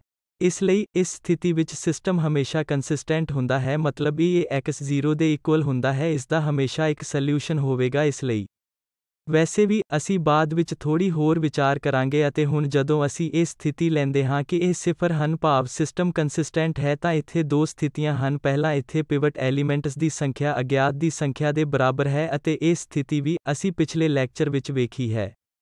ਅਤੇ ਇਹ ਉਹ ਸਥਿਤੀ ਹੈ ਜਦੋਂ ਸਾਡੇ ਕੋਲ ਠੀਕ, ਜਾਂ ਦੂਜੇ ਸ਼ਬਦਾਂ ਵਿੱਚ ਹੈ ਕਿ ਹਰੇਕ ਕਾਲਮ ਦਾ ਇੱਕ ਪਿਵਟ ਹੁੰਦਾ ਹੈ ਕਿਉਂਕਿ ਕਾਲਮਸ ਠੀਕ ਅਗਿਆਤ ਦੀ ਸੰਖਿਆ ਹੁੰਦੇ ਹਨ। ਇਸ ਲਈ, ਜੇ ਹਰੇਕ ਕਾਲਮ ਵਿੱਚ ਇੱਕ ਪਿਵਟ ਹੁੰਦਾ ਹੈ ਤਾਂ ਸਿਸਟਮ ਦਾ ਇੱਕ ਯੂਨੀਕ ਸਲਿਊਸ਼ਨ ਹੁੰਦਾ ਹੈ ਕਿਉਂਕਿ ਇਸ ਪ੍ਰਾਪਰਟੀ ਦੇ ਕਾਰਨ ਕਾਲਮ ਵਿੱਚ ਇੱਕ ਤੋਂ ਵੱਧ ਪਿਵਟ ਨਹੀਂ ਹੋ ਸਕਦੇ ਕਿਉਂਕਿ ਇਸ ਦੇ ਹੇਠਾਂ ਸਭ ਕੁਝ ਸਿਫਰ ਹੋਣਾ ਚਾਹੀਦਾ ਹੈ। ਇਸ ਲਈ, ਹਰੇਕ ਕਾਲਮ ਵਿੱਚ ਸਿਰਫ ਇੱਕ ਪਿਵਟ ਹੋ ਸਕਦਾ ਹੈ। ਅਤੇ ਇਸ ਪਿਵਟ ਦੀ ਸੰਖਿਆ ਅਗਿਆਤ ਦੀ ਬਰਾਬਰ ਸੰਖਿਆ ਹੈ ਭਾਵ ਹਰੇਕ ਕਾਲਮ ਵਿੱਚ ਇੱਕ ਪਿਵਟ ਹੈ। ਕਿਉਂਕਿ ਕਾਲਮਾਂ ਦੀ ਸੰਖਿਆ ਅਗਿਆਤ ਦੀ ਸੰਖਿਆ ਦੇ ਬਰਾਬਰ ਹੈ। ਇਸ ਲਈ, ਇਸ ਸਥਿਤੀ ਵਿੱਚ ਸਿਸਟਮ ਦਾ ਯੂਨੀਕ ਸਲਿਊਸ਼ਨ ਹੋਵੇਗਾ। ਅਸੀਂ ਅੱਜ ਹੀ ਉਦਾਹਰਨ ਦੀ ਮਦਦ ਨਾਲ ਇਹਨਾਂ ਸਾਰਿਆਂ ਬਾਰੇ ਵਿਚਾਰ ਕਰਾਂਗੇ। ਇਸ ਲਈ, ਹੁਣ ਰੈਂਕ ਦੀਆਂ ਟਰਮਜ਼ ਵਿੱਚ, ਜੇ ਅਸੀਂ A ਦੇ ਰੈਂਕ ਅਤੇ A B ਦੇ ਰੈਂਕ ਬਾਰੇ ਗੱਲ ਕਰਦੇ ਹਾਂ ਤਾਂ ਉਹ ਹੁਣ ਵੀ ਇੱਕੋ ਜਿਹੇ ਹੋਣਗੇ ਅਤੇ ਇਹ ਇਸ R ਦੇ ਬਰਾਬਰ ਹੈ ਜਾਂ ਇਸ N ਦੇ ਬਰਾਬਰ ਹੈ। ਇਸ ਲਈ, ਇਹ ਸਥਿਤੀ ਹੈ ਰੈਂਕ ਦੀਆਂ ਟਰਮਜ਼ ਵਿੱਚ ਜਿਸ ਬਾਰੇ ਅਸੀਂ ਬਾਅਦ ਵਿੱਚ ਵਿਸਥਾਰ ਵਿੱਚ ਵਧੇਰੇ ਚਰਚਾ ਕਰਾਂਗੇ। ਅਤੇ ਹੁਣ ਇੱਕ ਹੋਰ ਸੰਭਾਵਨਾ ਵੱਲ ਆ ਰਿਹਾ ਹੈ ਕਿ ਜੇ ਇਹ ਸਿਫਰ ਹੈ ਤਾਂ ਸਾਡੇ ਕੋਲ ਕੰਸਿਸਟੈਂਸੀ ਹੈ ਅਤੇ ਪਿਵਟ ਐਲੀਮੈਂਟਸ ਦੀ ਸੰਖਿਆ ਅਗਿਆਤ ਦੀ ਸੰਖਿਆ ਨਾਲੋਂ ਘੱਟ ਹੈ। ਇਸ ਲਈ ਇਸ ਸਥਿਤੀ ਵਿੱਚ ਕੀ ਹੋਵੇਗਾ, ਸਿਸਟਮ ਦੇ ਬਹੁਤ ਸਾਰੇ ਸਲਿਊਸ਼ਨ ਹੋਣਗੇ ਜਦੋਂ ਅਜਿਹੀ ਸਥਿਤੀ ਹੈ। ਅਤੇ ਉੱਥੇ ਅਸੀਂ ਇਸ ਮੁਕਤ ਵੈਰੀਏਬਲ ਅਤੇ ਨਿਰਭਰ ਵੈਰੀਏਬਲ ਦੇ ਸੰਕਲਪ ਨੂੰ ਪੇਸ਼ ਕਰਾਂਗੇ ਅਤੇ ਫਿਰ ਅਸੀਂ ਸਲਿਊਸ਼ਨ ਪ੍ਰਾਪਤ ਕਰ ਸਕਦੇ ਹਾਂ। ਅਤੇ ਮੇਰਾ ਮਤਲਬ ਇਹ ਵੀ ਹੈ ਕਿ ਕੁਝ ਅਸੀਂ ਉਹਨਾਂ ਬੇਅੰਤ ਬਹੁਤ ਸਾਰੇ ਸਲਿਊਸ਼ਨਜ਼ ਨੂੰ ਜਨਰੇਟ ਕਰ ਸਕਦੇ ਹਾਂ। ਜਾਂ ਰੈਂਕ ਦੀਆਂ ਟਰਮਜ਼ ਵਿੱਚ ਜੋ ਅਸੀਂ ਦੁਬਾਰਾ ਕਹਾਂਗੇ ਇਸ ਕੰਸਿਸਟੈਂਸੀ ਲਈ ਇਸ A ਦਾ ਰੈਂਕ B ਦੇ ਰੈਂਕ ਦੇ ਇਕੁਅਲ ਹੈ। ਪਰ ਇਹ ਰੈਂਕ ਅਗਿਆਤ ਦੀ ਸੰਖਿਆ ਦੇ ਬਰਾਬਰ ਤੋਂ ਘੱਟ ਹੈ। ਇਹ ਉਹ ਹੈ ਜੋ ਅਸੀਂ ਰੈਂਕ ਦੀਆਂ ਟਰਮਜ਼ ਵਿੱਚ ਵੀ ਇਸ ਕੰਸਿਸਟੈਂਸੀ ਬਾਰੇ ਗੱਲ ਕਰਦੇ ਹਾਂ। ਇਸ ਲਈ, ਇੱਥੇ ਸਮੱਸਿਆ ਦੀ ਗੱਲ ਕਰੀਏ ਤਾਂ ਅਸੀਂ ਹੁਣ ਵਿਚਾਰ ਕਰਾਂਗੇ ਕਿ ਇਸ ਸਿਸਟਮ AX ਦਾ ਇਹ ਸਲਿਊਸ਼ਨ B ਦੇ ਇਕੁਅਲ ਹੈ, ਜਿੱਥੇ ਸਿਸਟਮ ਦੇ ਅਨੁਸਾਰੀ ਔਗਮੈਂਟਡ ਮੈਟ੍ਰਿਕਸ ਨੂੰ ਇੱਥੇ ਲਿਖਿਆ ਗਿਆ ਹੈ। ਇਸ ਲਈ ਸਾਡੇ ਕੋਲ ਕਿੰਨੀਆਂ 4 ਰੋਜ਼ ਹਨ ਅਤੇ ਸਾਡੇ ਕੋਲ 5 ਕਾਲਮ ਹਨ। ਇਸ ਲਈ ਇਹ ਉਹ ਸਥਿਤੀ ਹੈ ਜਿੱਥੇ ਸਾਡੇ ਕੋਲ 5 ਅਗਿਆਤ ਹਨ। ਅਸਲ ਵਿੱਚ ਕਾਲਮਾਂ ਦੀ ਸੰਖਿਆ ਦਾ ਅਰਥ ਹੈ ਅਗਿਆਤ ਦੀ ਸੰਖਿਆ, ਕਿਉਂਕਿ ਇੱਥੇ ਇਹ ਹੈ ਅਤੇ ਸਾਡੇ ਕੋਲ ਸਾਡਾ ਸਿਸਟਮ ਹੈ ਇਹ x ਇਕੁਅਲ ਹੈ b ਦੇ ਇਕੁਅਲ ਹੈ। ਇਸ ਲਈ x ਇੱਥੇ ਲਾਜ਼ਮੀ ਤੌਰ ਤੇ ਇਸੇ ਦੇ ਨਾਲ ਕੰਸਿਸਟੈਂਟ ਬਣਾਉਣ ਲਈ ਹੋਣਾ ਚਾਹੀਦਾ ਹੈ, ਜਿਵੇਂ ਕਿ x1 x2 x3 x4 ਅਤੇ x5। ਇਸ ਲਈ ਉਹ 5 ਅਗਿਆਤ ਹਨ ਅਤੇ ਇਸ ਲਈ ਇਹ 5 ਕਾਲਮ ਹਰੇਕ ਕਾਲਮ ਜੋ x1 ਇਹ x2 ਇਹ x3 ਇਹ x4 ਇਹ x5 ਦੇ ਅਨੁਸਾਰੀ ਹੋਣਗੇ। ਕਾਲਮਾਂ ਦੀ ਸੰਖਿਆ ਹਮੇਸ਼ਾ ਇੱਥੇ A ਨੂੰ ਦਰਸਾਉਂਦੀ ਹੈ, ਨਾ ਕਿ ਪੂਰਾ ਆਗਮੈਂਟਡ ਮੈਟ੍ਰਿਕਸ A ਦੇ ਅਨੁਸਾਰੀ ਹੈ, ਇਹ B ਦੇ ਅਨੁਸਾਰੀ ਹੈ ਜੋ ਸਾਡੇ ਕੋਲ ਇੱਥੇ ਹੈ। ਇਸੇ ਵਿੱਚ ਕਾਲਮਾਂ ਦੀ ਸੰਖਿਆ ਸਾਡੇ ਸਿਸਟਮ ਵਿੱਚ ਐਲੀਮੈਂਟਸ ਦੀ ਸੰਖਿਆ ਨੂੰ ਦਰਸਾਉਂਦੀ ਹੈ। ਇਹ ਉਹਨਾਂ ਦੇ 5 ਅਗਿਆਤ ਹਨ ਅਤੇ ਇੱਥੇ ਇੱਕ ਹੋਰ ਬੀਟਾ ਪਿਆ ਹੈ ਜੋ ਇਸ ਰੀਅਲ ਨੰਬਰ ਨਾਲ ਸੰਬੰਧਿਤ ਹੈ। ਇਹ ਬੀਟਾ ਇੱਕ ਰੀਅਲ ਨੰਬਰ ਹੈ ਅਤੇ ਅਸੀਂ ਇਸ ਬਾਰੇ ਵਿਚਾਰ ਕਰਾਂਗੇ ਕਿ ਬੀਟਾ ਦੀ ਕਿਹੜੀ ਵੈਲਿਊ ਲਈ ਸਾਡੇ ਕੋਲ ਸਿਸਟਮ ਦਾ ਸੋਲਿਊਸ਼ਨ ਹੈ ਜਾਂ ਸਾਡੇ ਕੋਲ ਸੋਲਿਊਸ਼ਨ ਨਹੀਂ ਹੈ। ਇਹ ਸਾਰਾ ਕੰਸਿਸਟੈਂਸੀ ਵਾਲਾ ਹਿੱਸਾ ਵੀ ਇਸ ਵਿਸ਼ੇਸ਼ ਸਥਿਤੀ ਵਿੱਚ ਬੀਟਾ ਤੇ ਨਿਰਭਰ ਕਰੇਗਾ। ਇਸ ਗੌਸ ਐਲੀਮੀਨੇਸ਼ਨ ਜਾਂ ਇਸ ਐਸ਼ਲੋਨ ਫੋਰਮ ਤੱਕ ਘਟਾਉਣ ਦੀ ਟੈਕਨੀਕ ਦਾ ਕੀ ਵਿਚਾਰ ਹੈ? ਅਸੀਂ ਇਸ ਆਗਮੈਂਟਡ ਮੈਟ੍ਰਿਕਸ ਤੋਂ ਐਸ਼ਲੋਨ ਫੋਰਮ ਪ੍ਰਾਪਤ ਕਰਨਾ ਚਾਹੁੰਦੇ ਹਾਂ। ਪਹਿਲਾ ਸਟੈਪ ਇਹ ਹੈ ਕਿ ਇਸ ਰੋ 1 ਵਿੱਚੋਂ ਇਹਨਾਂ ਨੰਬਰਾਂ ਨੂੰ ਇੱਥੇ 2-1 3 ਨੂੰ 0 ਬਣਾਉਣਾ ਹੈ। ਜੇਕਰ ਅਸੀਂ ਇਸ ਦੂਜੀ ਰੋ ਵਿੱਚੋਂ ਨੂੰ 1 ਨੂੰ 2 ਟਾਈਮਸ ਸਬਟਰੈਕਟ ਕਰਦੇ ਹਾਂ, ਫਿਰ ਇਹ 0 ਹੋਵੇਗਾ। ਸਾਡਾ ਧਿਆਨ ਸਿਰਫ ਇਸ 0 ਨੂੰ ਸੈੱਟ ਕਰਨਾ ਹੈ, ਬਾਕੀ ਹਰ ਚੀਜ਼ ਉਸ ਅਨੁਸਾਰ ਬਦਲੇਗੀ। ਪਰ ਅਸੀਂ ਸੈੱਟ ਕਰਾਂਗੇ ਕਿ ਅਸੀਂ ਇਸ x ਨੂੰ ਇਕੁਏਸ਼ਨ ਸੰਖਿਆ 2 ਤੋਂ ਖਤਮ ਕਰਾਂਗੇ। ਅਸੀਂ x ਦੇ ਇਸ ਅਨੁਸਾਰੀ ਨੂੰ ਇਕੁਏਸ਼ਨ ਨੰਬਰ 3 ਤੋਂ ਅਤੇ ਇਕੁਏਸ਼ਨ ਨੰਬਰ 4 ਤੋਂ ਵੀ ਇਸ ਕੋਐਫੀਸ਼ੀਐਂਟ ਨੂੰ ਖਤਮ ਕਰਾਂਗੇ ਅਤੇ ਇਸ ਲਈ ਸਾਨੂੰ ਇੱਕ ਮੁੱਢਲਾ ਆਪਰੇਸ਼ਨ ਕਰਨ ਦੀ ਲੋੜ ਹੈ। ਇੱਥੇ ਪਹਿਲਾ ਐਲੀਮੈਂਟਰੀ ਆਪਰੇਸ਼ਨ ਅਸੀਂ ਉਹ r2 ਕਰ ਰਹੇ ਹਾਂ। ਅਸੀਂ 2-2 r1 ਦੇ ਤੌਰ ਤੇ ਲੈ ਰਹੇ ਹਾਂ। 2r-2 ਟਾਈਮਸ r1 ਕੇ 0 ਹੋ ਜਾਵੇਗਾ ਅਤੇ ਇਹ 2 ਟਾਈਮਸ ਇਹ 4 ਟਾਈਮਸ ਫਿਰ ਇਹ 2 ਟਾਈਮਸ ਕਰਦਾ ਹੈ। ਇਹ 0 ਇੱਥੇ -4 ਹੈ ਅਤੇ ਫਿਰ ਇਸ ਦਾ ਪਲਸ ਹੋਵੇਗਾ 4, ਫਿਰ ਇਹ ਇੱਥੇ 0 ਹੋ ਜਾਵੇਗਾ। ਇਹ ਹੁਣ 2 ਹੋ ਜਾਵੇਗਾ ਅਤੇ ਇੱਥੇ 2-2 ਇਹ 1 ਅਤੇ 2-2 ਹਨ ਜੋ 0 ਹੋਵੇਗਾ। ਇਹ ਇਸ ਆਪਰੇਸ਼ਨ ਨਾਲ ਹੁਣ ਨਵੀਂ ਰੋ 2 ਹੈ ਅਤੇ ਅਗਲਾ ਇੱਥੇ ਵੀ ਅਸੀਂ ਇਸ ਵਾਧੂ ਕਾਲਮ ਦੇ ਨਾਲ ਇਸ ਨੂੰ ਕੰਟੀਨਿਊ ਰੱਖਾਂਗੇ। ਇੱਥੇ 2-2 ਜੋ ਇੱਥੇ 0 ਹਨ। ਇਹ ਪਹਿਲੀ ਰੋ ਦਾ ਆਪਰੇਸ਼ਨ ਪੂਰਾ ਹੋ ਗਿਆ ਹੈ। ਅਸੀਂ ਹੁਣ ਇੱਕ ਹੋਰ ਲਵਾਂਗੇ ਕਿਉਂਕਿ r3 ਨੂੰ ਇੱਥੇ 0 ਬਣਾਉਣ ਲਈ ਇਸ 1 ਨੂੰ ਖਤਮ ਕਰਨ ਲਈ ਸਾਨੂੰ ਸਿਰਫ r1 ਵਿੱਚ ਜੋੜਨ ਦੀ ਲੋੜ ਹੈ। ਇਹ ਹੁਣ r3 ਪਲਸ r1 ਹੁਣ ਰੋ 3 ਹੋਵੇਗਾ। ਇੱਥੇ ਜਦੋਂ ਅਸੀਂ ਜੋੜਦੇ ਹਾਂ ਇਹ 0 ਹੁੰਦਾ ਹੈ ਜਦੋਂ ਅਸੀਂ ਇੱਥੇ ਵੀ 0 ਜੋੜਦੇ ਹਾਂ। ਜਦੋਂ ਅਸੀਂ ਇਸ ਨੂੰ ਇੱਥੇ ਜੋੜਦੇ ਹਾਂ ਤਾਂ ਸਾਨੂੰ 1 ਮਿਲੇਗਾ ਅਤੇ ਜਦੋਂ ਅਸੀਂ ਇਸ ਨੂੰ ਜੋੜਦੇ ਹਾਂ ਤਾਂ ਅਸੀਂ ਇੱਥੇ 2 ਪ੍ਰਾਪਤ ਕਰਾਂਗੇ। ਅਸੀਂ 4 ਅਤੇ 1 ਜੋੜਦੇ ਹਾਂ ਸਾਨੂੰ 5 ਮਿਲੇਗਾ। ਇਹ 4 ਹੋਵੇਗਾ। ਇਹ ਦੂਜੀ ਰੋ ਦੇ ਆਪਰੇਸ਼ਨ ਹਨ ਜੋ ਅਸੀਂ ਕਰ ਚੁੱਕੇ ਹਾਂ। ਅਸੀਂ ਪਹਿਲਾ ਵੇਰੀਏਬਲ ਪਹਿਲਾਂ ਹੀ ਖਾਰਜ ਕਰ ਦਿੱਤਾ ਹੈ ਅਤੇ ਹੁਣ ਅਸੀਂ ਤੀਜਾ ਐਲੀਮੈਂਟਰੀ ਆਪਰੇਸ਼ਨ ਕਰਾਂਗੇ ਜੋ ਚੌਥੀ ਰੋ ਤੇ ਹੈ। ਇਹ r4 ਹੁਣ 4-3 ਟਾਈਮਸ 1 ਹੋਣਾ ਚਾਹੀਦਾ ਹੈ। ਇਸ ਦੇ ਨਾਲ r4-3 ਟਾਈਮਸ r ਇਹ ਇੱਥੇ 0 ਸੈੱਟ ਹੋਣ ਜਾ ਰਿਹਾ ਹੈ ਅਤੇ ਇੱਥੇ 6 ਅਤੇ -6 ਦੁਬਾਰਾ ਇਹ 0-7 ਹੈ ਅਤੇ ਫਿਰ ਸਾਡੇ ਕੋਲ ਪਲਸ x ਹੈ। -1 ਇੱਥੇ 1 ਅਤੇ ਫਿਰ ਪਲਸ 3 ਇਸ ਲਈ 4 ਅਤੇ 1 -3 -2 ਅਤੇ ਬੀਟਾ -3। ਇਹ ਖਾਰਜ ਕਰਨ ਦੀ ਟੈਕਨੀਕ ਦਾ ਪਹਿਲਾ ਸਟੈਪ ਹੈ ਜਿਸ ਨੂੰ ਪਹਿਲਾਂ ਹੀ ਅਸੀਂ ਇਕੁਏਸ਼ਨ ਤੋਂ x1 ਨੂੰ ਖਾਰਜ ਕਰ ਦਿੱਤਾ ਹੈ। x2 ਆਪਣੇ ਆਪ ਹਟਾ ਦਿੱਤਾ ਜਾਂਦਾ ਹੈ ਜੋ ਆਮ ਤੌਰ ਤੇ ਸਾਨੂੰ ਇੰਨਾ ਵਧੀਆ ਮੈਟ੍ਰਿਕਸ ਨਹੀਂ ਮਿਲਦਾ ਜਿੱਥੇ ਇਸ x2 ਨੂੰ ਬਿਨਾਂ ਕਿਸੇ ਆਪਰੇਸ਼ਨ ਦੇ ਆਪਣੇ ਆਪ ਹਟਾ ਦਿੱਤਾ ਜਾਂਦਾ ਹੈ। ਦੂਜਾ ਇਹ ਕਿ ਸਾਨੂੰ ਦੁਹਰਾਉਣਾ ਪਵੇਗਾ। ਇਹ ਹੁਣ ਦੂਜੇ ਇਕੁਏਸ਼ਨ ਦੀ ਸਹਾਇਤਾ ਨਾਲ ਸਾਨੂੰ ਇਹ ਸਭ ਦੁਹਰਾਉਣਾ ਪਵੇਗਾ ਤਾਂ ਜੋ ਦੂਜਾ ਵੇਰੀਏਬਲ ਇਕੁਏਸ਼ਨ 3 ਅਤੇ 4 ਤੋਂ ਖਾਰਜ ਕੀਤਾ ਜਾ ਸਕੇ। ਪਰ ਇਹ ਪਹਿਲਾਂ ਹੀ ਖਾਰਜ ਹੋ ਗਿਆ ਹੈ ਅਤੇ ਹੁਣ ਅਸੀਂ ਤੀਜੇ ਤੇ ਜਾਵਾਂਗੇ ਕਿ ਹੁਣ R3 X3 ਇਸ XI ਦਾ ਅਨੁਸਾਰੀ X3 ਦੀ ਮੱਧਿਕਾ ਹੈ। ਤਾਂ ਸਾਨੂੰ ਉਹਨਾਂ ਸਾਰੇ ਕੋਫੀਸੀਐਂਟਾਂ ਨੂੰ ਸਿਫਰ ਕਰਨਾ ਪਵੇਗਾ, ਜਿਨ੍ਹਾਂ ਦਾ ਮਤਲਬ ਇਹ ਤੀਜਾ ਕਾਲਮ ਹੈ, ਪਰ ਇੱਥੇ ਸਾਨੂੰ ਕੀ ਅਹਿਸਾਸ ਹੁੰਦਾ ਹੈ ਕਿ ਉੱਥੇ ਪਹਿਲਾਂ ਹੀ ਸਿਫਰ ਹੈ, ਪਰ ਕੀ ਹੁੰਦਾ ਹੈ, ਮੇਰਾ ਮਤਲਬ ਇਹ ਹੈ ਕਿਉਂਕਿ ਯਾਦ ਰੱਖੋ ਕਿ ਇਹ ਇਸ ਐਸ਼ਲੋਨ ਫੋਰਮ ਦਾ ਸਟੈਪ ਵਾਈਜ਼ ਸਟਰਕਚਰ ਵੀ ਹੈ। ਅਤੇ ਇਹ ਇੱਕ ਬਹੁਤ ਹੀ ਸਿਸਟਮੈਟਿਕ ਅਪਰੋਚ ਹੈ। ਇਕੁਏਸ਼ਨ 1 ਦੀ ਸਹਾਇਤਾ ਨਾਲ ਅਸੀਂ ਇਕੁਏਸ਼ਨ ਨੰਬਰ 2, 3 ਅਤੇ 4 ਤੋਂ ਪਹਿਲੇ ਵੇਰੀਏਬਲ x1 ਨੂੰ ਹਟਾਉਂਦੇ ਹਾਂ, ਫਿਰ ਇਕੁਏਸ਼ਨ ਨੰਬਰ 2 ਦੀ ਵਰਤੋਂ ਇਕੁਏਸ਼ਨ ਨੰਬਰ 3 ਅਤੇ 4 ਤੋਂ x2 ਨੂੰ ਹਟਾਉਣ ਲਈ ਕੀਤੀ ਜਾਏਗੀ, ਅਤੇ ਇਕੁਏਸ਼ਨ ਫਿਰ 3 ਦੀ ਵਰਤੋਂ x4 ਅਤੇ ਹੋਰ ਵੀ ਕਈਆਂ ਨੂੰ ਹਟਾਉਣ ਲਈ ਕੀਤੀ ਜਾਵੇਗੀ। ਹੁਣ ਅਸੀਂ ਇੱਥੇ ਕੀ ਸਮਝਦੇ ਹਾਂ ਕਿ ਜੇ ਅਸੀਂ ਇਸ ਨੂੰ ਬਦਲਦੇ ਹਾਂ, ਜੇ ਅਸੀਂ ਦੋ ਇਕੁਏਸ਼ਨਾਂ R2 ਅਤੇ R3 ਨੂੰ ਇੰਟਰਚੇਂਜ ਕਰਦੇ ਹਾਂ, ਅਸੀਂ ਪਹਿਲਾਂ ਹੀ ਇਸ ਸਥਾਨ ਤੇ ਸਿਫਰ ਦੇ ਰੂਪ ਵਿੱਚ ਪ੍ਰਾਪਤ ਕਰਾਂਗੇ ਅਤੇ ਫਿਰ ਅਸੀਂ ਦੂਜੇ ਨੂੰ ਵੀ ਸੈੱਟ ਕਰ ਸਕਦੇ ਹਾਂ ਸਿਫਰ ਨੂੰ ਇਹਨਾਂ R3 ਸਿਫਰ ਲਈ। ਹੁਣ ਇਸ ਨੂੰ ਦੇਖਦੇ ਹੋਏ ਅਸੀਂ ਕੀ ਕਰਾਂਗੇ, ਅਸੀਂ ਇਹਨਾਂ ਦੋ ਰੋ R2 ਅਤੇ R3 ਨੂੰ ਇੰਟਰਚੇਂਜ ਕਰਾਂਗੇ। ਹੁਣ ਸਾਡੇ ਕੋਲ ਹੁਣ ਇਸ ਸਟਰਕਚਰ ਦੀਆਂ ਬਹੁਤ ਸਾਰੀਆਂ ਕੋਸ਼ਿਸ਼ਾਂ ਤੋਂ ਬਿਨਾਂ ਆਪਣੇ ਆਪ ਹੋਵੇਗਾ। ਸਾਡੇ ਕੋਲ ਹੁਣ ਇੱਥੇ ਇੱਕ ਹੈ, ਅਤੇ ਹੁਣ ਉਦੇਸ਼ ਹਰ ਚੀਜ਼ ਨੂੰ ਸਿਫਰ ਬਣਾਉਣਾ ਹੈ। ਇਸ ਇਕੁਏਸ਼ਨ 2 ਦੀ ਸਹਾਇਤਾ ਨਾਲ ਹੁਣ ਇਹ ਇੱਕ ਨਵਾਂ ਇਕੁਏਸ਼ਨ 2 ਹੈ ਜੋ ਪਹਿਲਾਂ ਇਕੁਏਸ਼ਨ ਨੰਬਰ 3 ਸੀ, ਪਰ ਹੁਣ ਇਹ ਇੰਟਰਚੇਂਜ ਦੁਆਰਾ ਇਕੁਏਸ਼ਨ ਨੰਬਰ 2 ਬਣ ਗਿਆ ਹੈ। ਹੁਣ ਅਸੀਂ ਇਸ ਤੱਥ ਨੂੰ ਸਿਫਰ ਤੇ ਸੈੱਟ ਕਰਾਂਗੇ, ਇਹ ਪਹਿਲਾਂ ਤੋਂ ਹੀ ਸਿਫਰ ਹੈ, ਸਿਰਫ ਇਸ x3 ਨੂੰ ਖਾਰਜ ਕਰਨ ਲਈ ਸਾਨੂੰ ਇਹ ਦੋ ਸਿਫਰ ਸੈੱਟ ਕਰਨੇ ਪੈਣਗੇ। ਹੁਣ x2 ਨੂੰ ਖਾਰਜ ਕਰ ਦਿੱਤਾ ਗਿਆ ਹੈ, x2 ਨੂੰ ਆਪਣੇ ਆਪ ਪਹਿਲੇ ਆਪਰੇਸ਼ਨ ਦੁਆਰਾ ਖਾਰਜ ਕਰ ਦਿੱਤਾ ਗਿਆ ਹੈ। ਹੁਣ ਅਸੀਂ x3 ਨੂੰ ਖਾਰਜ ਕਰਨ ਦੀ ਕੋਸ਼ਿਸ਼ ਕਰ ਰਹੇ ਹਾਂ। ਇਸ ਇਕੁਏਸ਼ਨ ਤੋਂ x3 ਨੂੰ ਖਾਰਜ ਕਰ ਦਿੱਤਾ ਜਾਂਦਾ ਹੈ ਜੋ ਆਟੋਮੈਟਿਕ ਵੀ ਹੈ। ਅਤੇ ਹੁਣ ਅਸੀਂ ਇਸ ਇਕੁਏਸ਼ਨ ਨੰਬਰ 2 ਦੀ ਮਦਦ ਨਾਲ ਖਾਰਜ ਕਰ ਦੇਵਾਂਗੇ। ਜੇ ਅਸੀਂ ਇੱਥੇ ਇਕੁਏਸ਼ਨ ਨੰਬਰ 2 ਜੋੜਦੇ ਹਾਂ ਤਾਂ ਇਹ ਵੀ ਖਾਰਜ ਹੋ ਜਾਵੇਗਾ। ਸਾਡੀ ਅਗਲੀ ਰੋ ਦਾ operation R4 plus R2 R4 ਹੈ, ਅਤੇ ਫਿਰ ਅਸੀਂ ਇਸ ਇਕੁਏਸ਼ਨ ਨੰਬਰ 2 ਨੂੰ ਇੱਥੇ ਜੋੜਾਂਗੇ।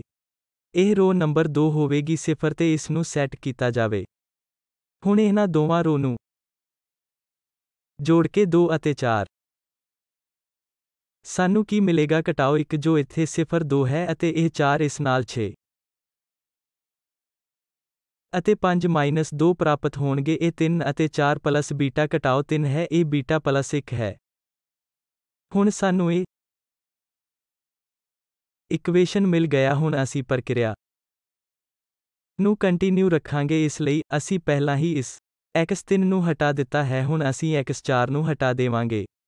ਤਾਂ ਅਸੀਂ ਇਸ ਇਕੁਏਸ਼ਨ ਨੰਬਰ 3 ਦੀ ਸਹਾਇਤਾ ਨਾਲ ਇੱਥੇ ਇਸ x4 ਨੂੰ ਹਟਾਵਾਂਗੇ। ਇਸ R3 ਦੀ ਸਹਾਇਤਾ ਨਾਲ ਸਾਨੂੰ R4 ਨੂੰ ਹਟਾਉਣ ਦੀ ਜ਼ਰੂਰਤ ਹੈ।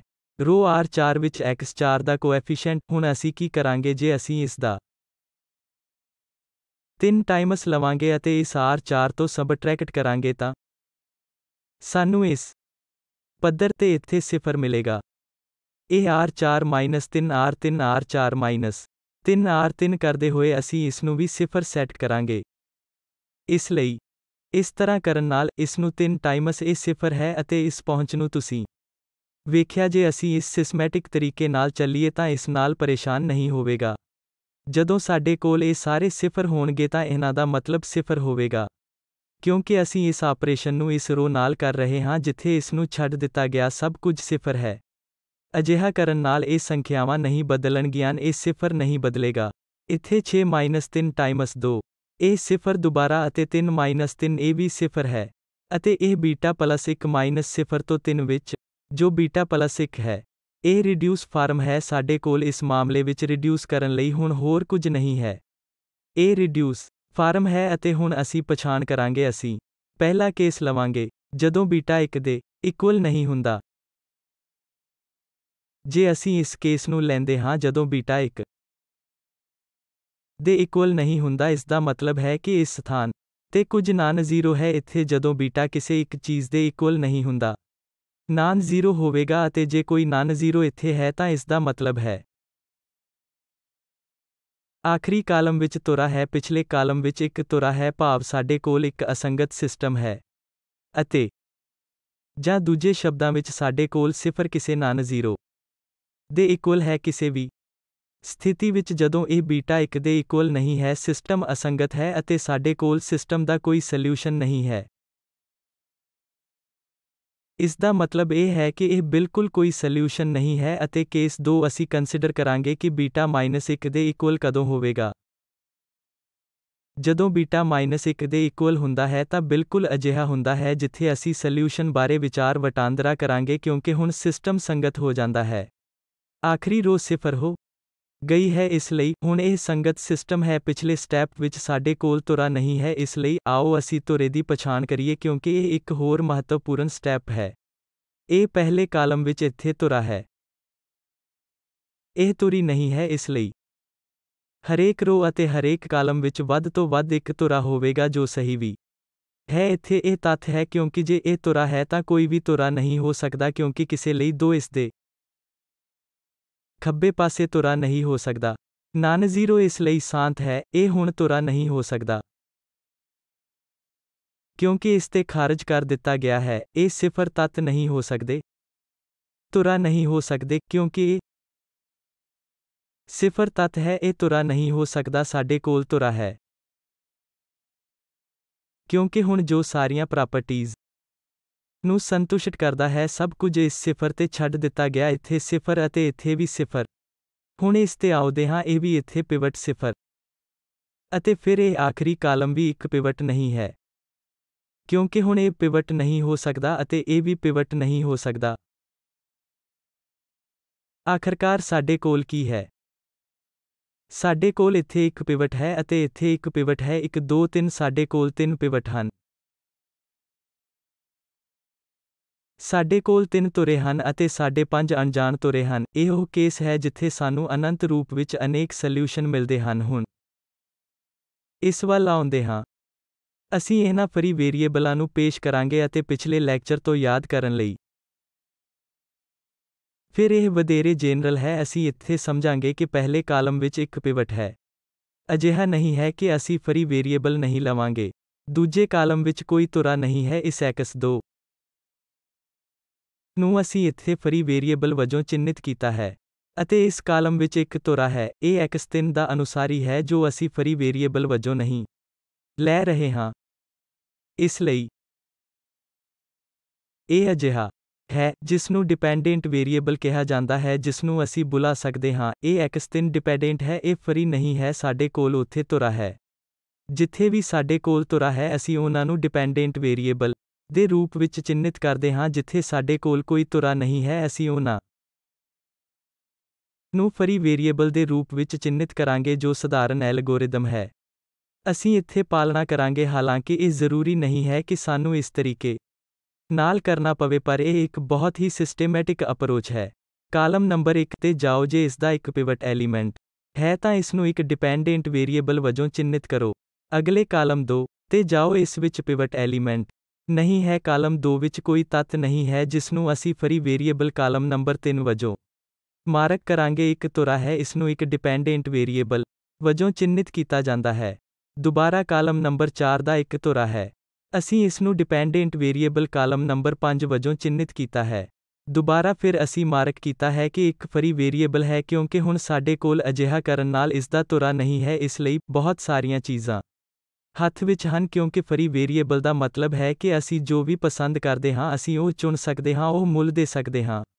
ਜਦੋਂ ਵੀ ਸਾਡੇ ਕੋਲ ਸਿਸਟਮ ਵਿੱਚ ਫਰੀ ਵੇਰੀਏਬਲ ਹੁੰਦੇ ਹਨ, ਇਸ ਦਾ ਮਤਲਬ ਹੈ ਕਿ ਸਾਡੇ ਕੋਲ ਅਨੰਤ ਰੂਪ ਨਾਲ ਬਹੁਤ ਸਾਰੇ ਸੋਲਿਊਸ਼ਨ ਹਨ। ਇਹ ਅਨੰਤ ਰੂਪ ਨਾਲ ਬਹੁਤ ਸਾਰੇ ਸੋਲਿਊਸ਼ਨਜ਼ ਦਾ ਕੇਸ ਹੈ ਕਿਉਂਕਿ ਸਾਡੇ ਕੋਲ ਫਰੀ ਵੇਰੀਏਬਲ ਫਿਰ ਫਰੀ ਵੇਰੀਏਬਲ ਦਾ ਮਤਲਬ ਹੈ ਕਿ ਉਹ ਸੁਤੰਤਰ ਹਨ। ਤੁਸੀਂ ਆਪਣੀ ਪਸੰਦ ਦੀ ਚੋਣ ਕਰ ਸਕਦੇ ਹੋ। ਇਸ ਮਾਮਲੇ ਵਿੱਚ ਦਰਅਸਲ ਸਾਡੇ ਕੋਲ ਅਸਲ ਵਿੱਚ ਚੁਣਨ ਲਈ 2 ਫਰੀ ਵੇਰੀਏਬਲ ਹਨ। ਸਾਡੇ ਕੋਲ ਹੁਣ ਇੱਥੇ ਵੇਰੀਏਬਲਾਂ ਦੀ ਚੋਣ ਕਰਨ ਦੀਆਂ ਵਧੇਰੇ ਸੰਭਾਵਨਾਵਾਂ ਹਨ। ਇਸ ਲਈ ਇਹ x2 ਅਤੇ x5 ਇਹ 2 ਫਰੀ ਵੇਰੀਏਬਲ ਹਨ। ਅਸੀਂ ਇਸ ਇਕੁਏਸ਼ਨ ਨੰਬਰ 3 ਤੋਂ ਹੁਣ ਉਸ ਸਥਿਤੀ ਵਿੱਚ x2 ਅਲਫਾ 1 ਅਤੇ x5 ਨੂੰ ਅਲਫਾ 2 ਦੇ ਰੂਪ ਵਿੱਚ ਲਵਾਂਗੇ। ਅਸੀਂ x4 ਲਿਖ ਸਕਦੇ ਹਾਂ ਇੱਥੋਂ 2 ਟਾਈਮਸ x4 ਮਾਈਨਸ ਇਸ x5 ਦੇ ਇਕੁਅਲ ਹੈ ਅਤੇ x5 ਅਸੀਂ x2 ਲੈ ਚੁੱਕੇ ਹਾਂ। ਇਹ x4 ਅਸੀਂ ਅਲਫਾ 2 ਦੇ ਮਾਮਲੇ ਵਿੱਚ ਇਸੇ ਤਰ੍ਹਾਂ ਇਸ ਇਕੁਏਸ਼ਨ ਨੰਬਰ 2 ਤੋਂ x3 ਲਿਖ ਸਕਦੇ ਹਾਂ। ਅਸੀਂ ਇਸ ਦੇ ਸੰਦਰਭ ਵਿੱਚ ਇਹਨਾਂ ਫਰੀ ਵੇਰੀਏਬਲਾਂ ਤੇ ਨਿਰਭਰ ਕਰਨ ਦੇ ਟਰਮਜ਼ ਵਿੱਚ ਲਿਖ ਸਕਦੇ ਹਾਂ। ਅਤੇ ਨਾਲ ਹੀ ਇਕੁਏਸ਼ਨ ਨੰਬਰ 1 ਤੋਂ x1 ਅਸੀਂ ਇਹਨਾਂ ਫਰੀ ਵੇਰੀਏਬਲਾਂ ਅਲਫਾ 1 ਅਤੇ ਅਲਫਾ 2 ਦੇ ਟਰਮਜ਼ ਵਿੱਚ ਲਿਖ ਸਕਦੇ ਹਾਂ। ਵੈਕਟਰ ਰੂਪ ਵਿੱਚ ਅਸੀਂ ਉਹਨਾਂ ਨੂੰ ਇਸ ਤਰ੍ਹਾਂ ਰੱਖ ਸਕਦੇ ਹਾਂ x1 x2 x3 x4 ਹਰ ਇੱਕ ਤੋਂ ਕੋਨਸਟੈਂਟ। x1 ਤੋਂ ਸਾਡੇ ਕੋਲ ਇਹ 9 ਹੈ ਕਿਉਂਕਿ x2 ਤੋਂ ਕੋਨਸਟੈਂਟ ਅਲਫਾ 1 ਸੀ। ਇਸ x3 ਤੋਂ ਕੋਈ ਕੋਨਸਟੈਂਟ ਨਹੀਂ ਹੈ, ਸਾਡੇ ਕੋਲ 4 ਕੋਨਸਟੈਂਟ ਹਨ ਅਤੇ x4 ਤੋਂ ਬਿਲਕੁਲ ਕੁਝ ਨਹੀਂ ਹੈ ਅਤੇ ਸਾਡੇ ਕੋਲ ਇੱਕ ਕੋਨਸਟੈਂਟ ਦੇ ਰੂਪ ਵਿੱਚ ਲੈਣ ਲਈ x5 ਤੋਂ ਵੀ ਕੁਝ ਨਹੀਂ ਹੈ। ਫਿਰ ਇਹ ਅਲਫਾ 1 ਅਤੇ ਫਿਰ x1 ਤੋਂ ਬਾਕੀ ਦੇ ਉਦਾਹਰਣ ਵਜੋਂ ਸਾਡੇ ਕੋਲ 9-2 ਹਨ।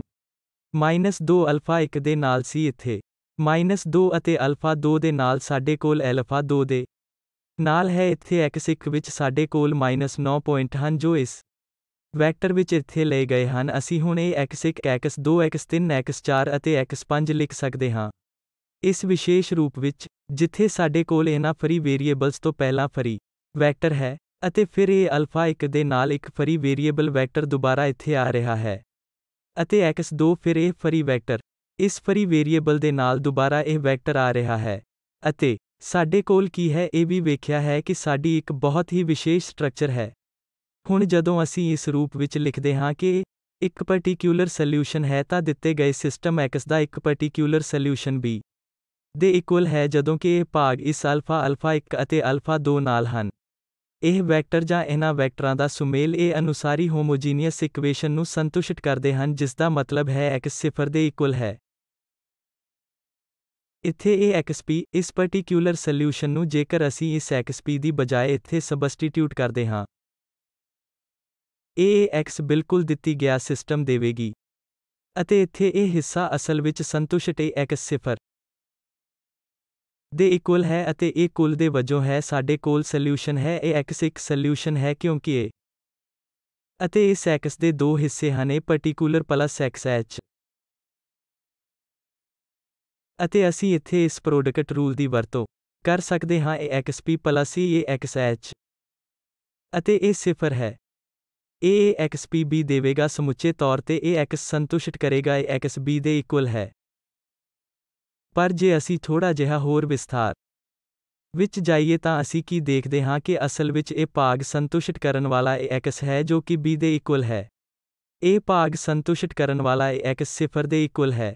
ਇਹ x ਅਤੇ a ਦੇ ਪਲਸ ਵਜੋਂ ਵੀ 0 ਦੇ ਇਕੁਅਲ ਹੈ ਉਹ ਕੁਦਰਤੀ ਤੌਰ ਤੇ ਸੰਤੁਸ਼ਟ ਹੋਣਗੇ ਕਿਉਂਕਿ ਇੱਥੇ ਇਹ xh 0 ਅਤੇ ਇਹ x ਇੱਕ ਵਿਸ਼ਿਸ਼ਟ b ਹੈ। ਸਾਡੇ ਕੋਲ ਅੰਤ ਵਿੱਚ ਇਹ b ਜੋੜ 0 ਹੈ ਜੋ ਕਿ b ਹੈ। ਪਰ ਹੁਣ ਇਹ ਨੋਟ ਕਰਨਾ ਦਿਲਚਸਪ ਹੈ ਕਿ ਸਾਡੇ ਕੋਲ ਇਹ ਸਟਰਕਚਰ ਹੈ। ਇਹ ਹਮੇਸ਼ਾ ਸੰਭਵ ਹੁੰਦਾ ਹੈ ਕਿ ਜੋ ਵੀ ਸਿਸਟਮ ਹੋਵੇ ਅਸਲ ਵਿੱਚ ਸਾਡੇ ਲਈ ਇਹ ਵਧੀਆ ਨਤੀਜਾ ਹੋਵੇ ਕਿ ਨਾਨ ਹੋਮੋਜੀਨੀਅਸ ਲੀਨੀਅਰ ਸਿਸਟਮ ਦਾ ਸੋਲਿਊਸ਼ਨ ਨਾਨ ਹੋਮੋਜੀਨੀਅਸ ਹੈ ਜਿਸਨੂੰ ਅਸੀਂ ਇਸੇ x ਨੂੰ b ਦੇ ਇਕੁਅਲ ਕਹਿੰਦੇ ਹਾਂ। ਜਦੋਂ b 0 ਨਹੀਂ ਹੁੰਦਾ ਤਾਂ ਅਸੀਂ ਨਾਨ ਹੋਮੋਜੀਨੀਅਸ ਕਹਿੰਦੇ ਹਾਂ। ਜਦੋਂ b 0 ਹੁੰਦਾ ਹੈ ਅਸੀਂ ਹੋਮੋਜੀਨੀਅਸ ਸਿਸਟਮ ਕਹਿੰਦੇ ਹਾਂ। ਨਾਨ ਹੋਮੋਜੀਨੀਅਸ ਲੀਨੀਅਰ ਸਿਸਟਮ ਦਾ ਸੋਲਿਊਸ਼ਨ ਹਮੇਸ਼ਾ xp ਪਲਸ xh ਰੂਪ ਵਿੱਚ ਹੁੰਦਾ ਹੈ ਜਿੱਥੇ xp ਧੁਰੇ ਦਾ ਕੋਈ ਸਥਾਈ ਸੋਲਿਊਸ਼ਨ b ਦੇ ਇਕੁਅਲ ਹੁੰਦਾ ਹੈ ਅਤੇ ਇਹ xh ਇਹ ਇੱਕੋ ਜਿਹੇ ਹਿੱਸੇ ਲਈ ਹੁੰਦਾ ਹੈ। ਇਹ ਹੋਮੋਜੀਨੀਅਸ ਸਿਸਟਮ ਨਾਲ ਸੰਬੰਧਿਤ ਸਾਰੇ ਅਨੁਸਾਰੀ ਸੋਲਿਊਸ਼ਨ ਦੁਆਰਾ ਚੱਲਦਾ ਹੈ। ਇੱਕ x 0 ਦੇ ਇਕੁਅਲ ਹੁੰਦਾ ਹੈ ਕਿਉਂਕਿ ਤੁਸੀਂ ਅਲਫਾ 1 ਅਤੇ ਅਲਫਾ 2 ਦੇ ਮੁੱਲਾਂ ਨੂੰ ਬਦਲਦੇ ਰਹਿ ਸਕਦੇ ਹੋ। ਅਸੀਂ ਇਸ ਦੇ ਅਨੰਤ ਰੂਪ ਵਿੱਚ ਬਹੁਤ ਸਾਰੇ ਸੋਲਿਊਸ਼ਨ ਪੈਦਾ ਕਰ ਸਕਦੇ ਹਾਂ। 0 ਇਕੁਏਸ਼ਨ ਦੇ ਇਕੁਅਲ ਹੈ ਜਾਂ ਇਹ xb ਇਕੁਏਸ਼ਨ ਦੇ ਬਰਾਬਰ ਹੈ ਕਿਉਂਕਿ ਇੱਥੇ ਇਹ xp ਪਲਸ ਇਹ xh ਵੀ ਹੈ ਸੰਤੁਸ਼ਟੀਜਨਕ। ਇਹ x ਇਕੁਏਸ਼ਨ ਦੇ b ਸਿਸਟਮ ਦੇ ਇਕੁਅਲ ਹੈ। ਸਿਰਫ ਇੱਕ ਟਿੱਪਣੀ ਹੈ ਕਿ ਇਹ ਫਰੀ ਵੇਰੀਏਬਲ ਅਨੰਤ ਰੂਪ ਵਿੱਚ ਬਹੁਤ ਸਾਰੇ ਸੋਲਿਊਸ਼ਨ ਲਈ ਜ਼ਿੰਮੇਵਾਰ ਹਨ। ਕਨਕਲੂਜਨ ਵਜੋਂ ਜਦੋਂ ਵੀ ਸਾਡੇ ਸਿਸਟਮ ਵਿੱਚ ਸਾਡੇ ਕੋਲ ਫਰੀ ਵੇਰੀਏਬਲ ਹੁੰਦੇ ਹਨ ਜਿਸਦਾ ਅਰਥ ਹੁੰਦਾ ਹੈ ਕਿ ਕੁਝ ਕਾਲਮਾਨ ਵਿੱਚ ਇੱਕ ਪਿਵਟ ਨਹੀਂ ਹੁੰਦਾ ਅਤੇ ਇਸ ਸਥਿਤੀ ਵਿੱਚ ਇਸ ਦੇ ਬਹੁਤ ਸਾਰੇ ਸੋਲਿਊਸ਼ਨ ਹੋਣਗੇ ਅਤੇ ਇਨਵਰਟੀਬਲ ਮੈਟ੍ਰਿਕਸ ਦਾ ਕੋਈ ਫਰੀ ਵੇਰੀਏਬਲ ਨਹੀਂ ਹੋਵੇਗਾ। ਕਾਰਨ ਸਪਸ਼ਟ ਹੈ ਕਿਉਂਕਿ ਇੱਕ ਵਾਰ ਇਨਵਰਟੀਬਲ ਮੈਟ੍ਰਿਕਸ ਨਾਲ ਸਾਨੂੰ ਅਸਲ ਵਿੱਚ ਯੂਨੀਕ ਸੋਲਿਊਸ਼ਨ ਮਿਲ ਜਾਂਦਾ ਹੈ। ਜੇ ਸਾਡੇ ਕੋਲ ਨਿਸ਼ਚਤ ਤੌਰ ਤੇ ਇੱਕ ਯੂਨੀਕ ਸੋਲਿਊਸ਼ਨ ਹੈ ਤਾਂ ਸਾਡੇ ਕੋਲ ਇੱਕ ਫਰੀਉ ਵੇਰੀਏਬਲ ਜਾਂ ਹੋਰ ਤਰੀਕੇ ਨਹੀਂ ਹੋਣਗੇ। ਜੇ ਅਸੀਂ ਵੇਖਦੇ ਹਾਂ ਕਿ ਇੱਥੇ ਕੋਈ ਫਰੀ ਵੇਰੀਏਬਲ ਨਹੀਂ ਹੈ ਜਿਸਦਾ ਅਰਥ ਹੈ ਕਿ ਇਹ ਇਨਵਰਟੀਬਲ ਹੈ। ਇਹ ਵੈਕਟਰ ਜੋ ਇਹ x ਦਾ ਸੋਲਿਊਸ਼ਨ ਪੈਦਾ ਕਰਦਾ ਹੈ ਉਹ 0 ਦੇ ਇਕੁਅਲ ਹੈ ਜੋ ਅਸੀਂ ਦੇਖਿਆ। ਇਹ ਕਿ x ਲਈ ਉਹਨਾਂ ਦੋਵਾਂ ਵੈਕਟਰਾਂ ਦੀ ਮਦਦ ਨਾਲ ਅਸੀਂ ਜੋ ਵੀ ਸੋਲਿਊਸ਼ਨ ਜਨਰੇਟ ਕਰ ਸਕਦੇ ਹਾਂ ਉਹਨਾਂ ਨੂੰ 0 ਕਰਨ ਦੇ ਇਕੁਅਲ ਹੈ। ਇਹ ਅਲਫਾ 1 ਨਾਲ ਦਿਖਾਈ ਦੇ ਰਿਹਾ ਸੀ ਅਤੇ ਇਹ ਅਲਫਾ 2 ਨਾਲ ਦਿਖਾਈ ਦੇ ਰਿਹਾ ਸੀ ਜੋ ਅਸੀਂ ਹੁਣੇ-ਹੁਣੇ ਇੱਥੇ ਇਸ ਟਰਾਂਸਪੋਜ਼ ਦੀ ਵਰਤੋਂ ਕੀਤੀ ਹੈ ਕਿਉਂਕਿ ਉਹਨਾਂ ਨੂੰ ਇਸ ਕਾਲਮ ਫਾਰਮ ਵਿੱਚ ਦਿੱਤਾ ਗਿਆ ਸੀ।